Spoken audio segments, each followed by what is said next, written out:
Time to get started on my school project about how a balanced perspective is the key to understanding modern surveillance within today's day and age of society. And haha, I'm not falling for this again. No. We already did this in the last video. There we go. Alright, onto my video. So, today we're going to be discussing why in order to understand modern surveillance, you need to have a Donald Trump,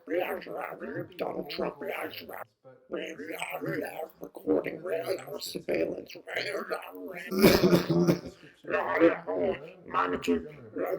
Monitor. Whoa! Surveillance bot 700? What are you doing here? I'm not trying to stop you. I just want some privacy every now and again. You know, when I'm on the toilet and I got some, some content up, I just want my privacy, man. I'm not trying to stop you, I swear. Hey, yo, check me out, I'm like Biggie Smalls. Actually, I have evidence to prove to you that what you're doing is bad. But I also have some other evidence which shows what you're doing is okay. But mainly it's bad. But I can prove it through a balanced view. No. I know what to do. That's right.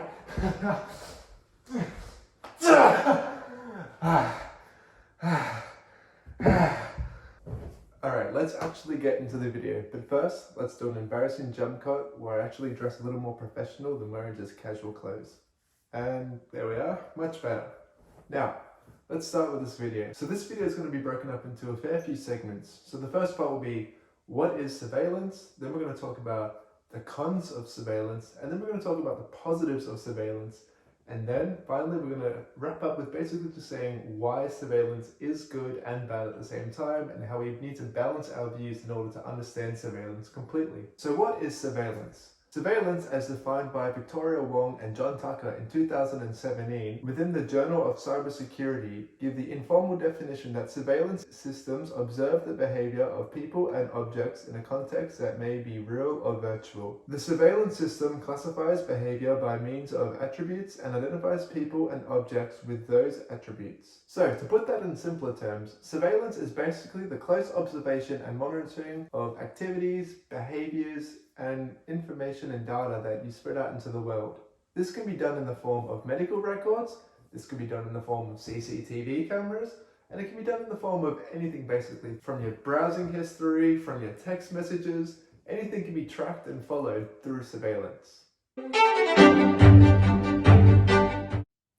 So, what are some cons with surveillance? To begin with, your privacy is at a major risk. If you've signed up with a company and you've given them some private information, or perhaps you go and join the club and they need some form of ID to prove that it's you, you're at risk of losing that information. Whilst all this information is being gathered by these companies and they're ensuring you that it's safe, there's no guarantee that your information is safe. The reason I bring this up is because as of recently, a big Australian company known as Optus actually fell victim to a cyber attack where a lot of their customers' private information got leaked out to the world. This included their name, date of birth, email, addresses, license number, passport numbers. All of it was leaked due to a cyber attack, even though they believed that their information was safe and secure. So I guess you could say the first big con is your privacy, basically. You don't have any privacy. Even if it feels like you do and companies are ensuring you they do, there's no 100% guarantee that you are safe and protected with these companies. Moving on to the second point. This second point actually goes hand in hand with the first point I mentioned,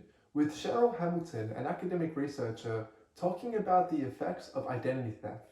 Hamilton refers to the term identity theft as an umbrella term that refers to attempts by criminals to impersonate their victims. Hamilton continues on by establishing that identity theft is made possible due to consumers and big companies holding on to personal information such as credit cards, license number, passport numbers, and new information technology. In other words, identity theft is a crime possible only in a well-established culture of surveillance. Hamilton basically explains that the whole reason for identity theft is due to surveillance and all these companies holding onto your personal information and then getting breached and then people being able to take that information with them. I guess the point I'm trying to convey here is that ever since the increase of surveillance has come into this world, so is the increase of more crimes due to surveillance. With Hamilton finding that in 2002 within Canada, There were over 7,629 complaints, with the cause being identity theft. This was followed by, in 2001, with over 86,212 complaints of identity theft within America. So basically, when there's surveillance, there's a lot of cons with it, and people in the world tend to see surveillance as a negative concept. However, it isn't all negative. There are some pros to surveillance, which is what we're going to have a look at now.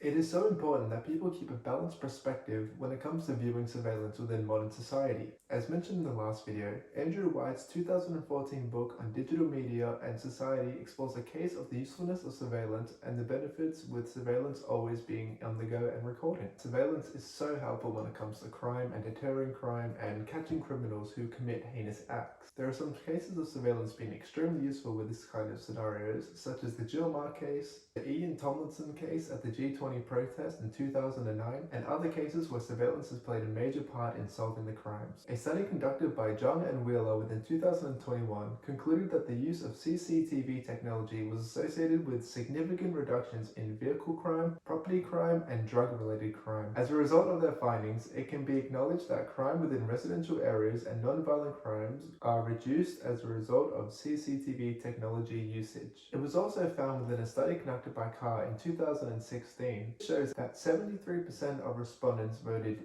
yes to a local survey asking if people felt safe walking within the vicinity of CCTV cameras. This shows that society do feel safe with these cameras up in the air. They might not feel comfortable with their privacy, but they do feel safe as a whole when they're walking around the streets or just living their day-to-day life. CCTV cameras and surveillance isn't all that bad. However, it can be weighed out by some of the cons. That is why it is so important to keep a balanced view of CCTV cameras and surveillance within modern day society, as that's the key to understanding surveillance. Which leads me to my next segment of this video. Surveillance is neither bad nor good. There are closed-minded individuals who believe that surveillance is a negative concept and it should be drawn out. However, there are also individuals who believe surveillance is the best thing to happen and believe we need more of it to keep order and safety within our world. However, surveillance is both of these things, good and bad. And by acknowledging these attributes, it will help you better understand it, and that yes, it is flawed. However, it is a good thing to have. You need to find the balance. So with that being said, I hope you guys are able to take something away from this video, and I hope you understand that you need to understand the balance in order to understand surveillance as a whole and how it impacts us with the way we live within our society. Thank you guys so much for watching. I hope you enjoyed the video, and I'll see you guys in the next one. Peace out.